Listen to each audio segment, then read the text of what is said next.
नमस्ते दोस्तों, Indic divine channel पे आप सभी को स्वागत है। भगवत गीता में भगवान श्री कृष्ण कहते हैं कि व्यक्ति को वही प्राप्त होता है जिसके बारे में वह अपनी मृत्यु के समय सोच रहा होता है। हर व्यक्ति मृत्यु के वक्त उन चीजों के बारे में सोचेगा जो उसके जीवन के अधिकांश समय उसके दिमाग में रहीं। इसलिए हर समय भगवान के बारे में सोचना जरूरी है, क्योंकि कोई नहीं जानता कि कब किसी के सामने मौत का अहम पल आ जाए।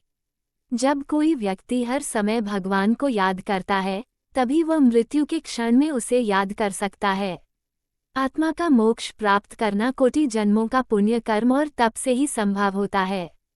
जब जीवात्मा परमात्मा से हर क्षण खुद को जोड़ पाता है, केवल तभी मोक्ष की प्राप्ति होती है। अब यदि कोई व्यक्ति मोक्ष प्राप्त नहीं करता है, तो वह अस्तित्व के विभिन्न आध्यात्मिक स्तरों पर जा सकता है, जिन्हें लोक कहा जाता है। पृथ्वी सहित 7 लोक हैं और इसी प्रकार 7 ताल हैं, जो इसे 14 लोक और ताल बनाते हैं। लोक आध्यात्मिक ऊर्जाओं से भरे हुए हैं, जबकि ताल अंधकार और अज्ञान से भरे हुए हैं। दोस्तों, हमारे मन में अक्सर यह सवाल उठते हैं कि मृत्यु के बाद हमारे अपने कहाँ गए, कौन सी गति उन्हें प्राप्त हुई और किस लोक में उनकी आत्मा गई। दोस्तों, सनातन धर्म शास्त्र में मृत्यु उपरांत आत्मा के गति के विषय में विस्तार पूर्वक बताया गया है, जो आप हमारे दूसरे वीडियो मृत्यु के कुछ क्षण पहले और बाद आत्मा का अनुभव देखने से जान सकते हैं। परंतु किसकी आत्मा कौन सी लोक में गई और उसे क्या गति प्राप्त हुई, ये हम कैसे जान सकते हैं? क्या ये जान पाना संभव है? जी हाँ, संभव है। वैदिक ज्योतिष शास्त्र की अत्यंत गोपनीय विद्या के सटीक अध्ययन और विश्लेषण से ये भी जानना संभव है कि मृत व्यक्ति की आत्मा किस गति को प्राप्त हुई और किस लोक की ओर प्रस्थान किया। सनातन धर्म के ज्योतिष शास्त्र में विश्वास रखने वाले लोग अपने बच्चों की जन्म के बाद ही उनके भविष्य जानने की उत्साह से किसी विद्वान पंडित जी के द्वारा जन्म कुंडली बनवा लेते हैं। परंतु क्या आप जानते हैं कि मृत्यु के बाद भी अंतरिक्ष के ग्रह नक्षत्र के आधार पर एक कुंडली बनती है, जिसे पुण्य चक्र कहा जाता है। और इस पुण्य चक्र के विषय में बहुत ही कम लोगों को पता है। केवल 1% लोग ही जानते हैं पुण्य चक्र के बारे में। मनुष्य की मृत्यु के समय जो कुंडली बनती है, उसे पुण्य चक्र कहते हैं। इससे मनुष्य के अगले जन्म की जानकारी होती है।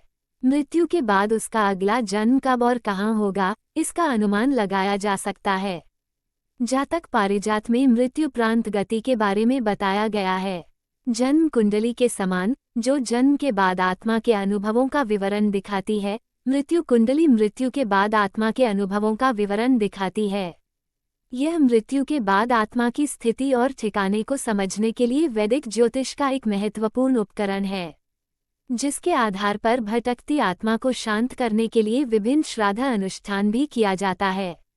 इस कुंडली के जो घर पुण्य चक्र के विश्लेषण के लिए महत्वपूर्ण हैं, वे हैं पहले, छठे, 7वें, 8वें, 10वें और 12वें घर। यदि मरण काल में लग्न में गुरु हो तो जातक की गति देवलोक में, सूर्य या मंगल हो तो मृत्युलोक, चंद्रमा या शुक्र हो तो पितृलोक और बुध या शनि हो तो नरक लोक में जाता है। यदि 12वें स्थान में शुभ ग्रह हों, द्वादशेश बलवान होकर शुभ ग्रह से दृष्टि होने पर मोक्ष प्राप्ति का योग होता है।